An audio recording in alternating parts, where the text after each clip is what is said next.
प्रधानमंत्री नरेंद्र मोदी ने देश भर के स्कूलों और कॉलेजों से कुछ समय के लिए ऑनलाइन क्लासेस पर विचार करने की अपील की है। उनका मानना है कि मौजूदा वैश्विक परिस्थितियों और बढ़ते ईंधन संकट के बीच देश को पेट्रोल और डीजल की खपत कम करने की दिशा में कदम उठाने चाहिए।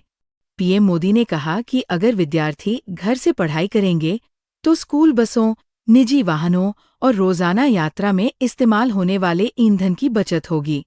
उन्होंने ये भी कहा कि आज डिजिटल टेक्नोलॉजी इतनी मजबूत हो चुकी है कि ऑनलाइन शिक्षा आसानी से जारी रखी जा सकती है।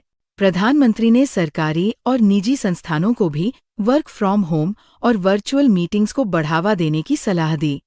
उनका कहना है कि यदि लोग छोटी छोटी चीजों में बदलाव लाएं, तो देश बड़े स्तर पर ईंधन बचा सकता है। पीएम मोदी ने ये भी स्पष्ट किया कि ये सिर्फ सरकार की जिम्मेदारी नहीं है, बल्कि हर नागरिक को देशहित में अपनी भूमिका निभानी चाहिए। उन्होंने लोगों से अनावश्यक यात्रा कम करने और संसाधनों का सोच समझकर इस्तेमाल करने की अपील की। दरअसल, पश्चिम एशिया में बढ़ते तनाव और अंतर्राष्ट्रीय बाजार में कच्चे तेल की कीमतों में लगातार बढ़ोतरी के कारण भारत पर आर्थिक दबाव बढ़ रहा है।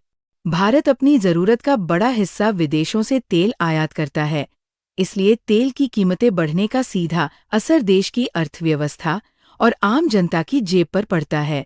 इसी वजह से सरकार लगातार पेट्रोल और डीजल की खपत कम करने के उपायों पर जोर दे रही है। सरकार का मानना है कि यदि ईंधन की बचत होगी, तो विदेशी मुद्रा की भी बचत होगी।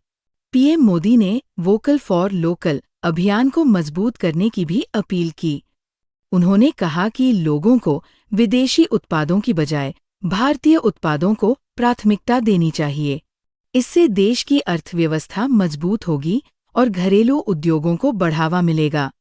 साथ ही उन्होंने कारपूलिंग, मेट्रो, इलेक्ट्रिक बसों और सार्वजनिक परिवहन के अधिक उपयोग पर जोर दिया।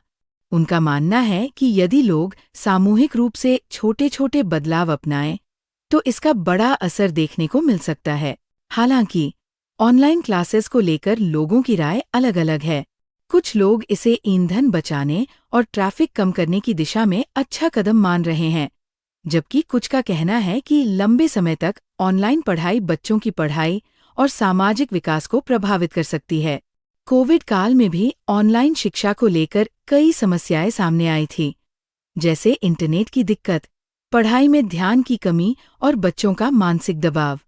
फिर भी सरकार फिलहाल आर्थिक स्थिरता और संसाधनों की बचत को प्राथमिकता देती नजर आ रही है।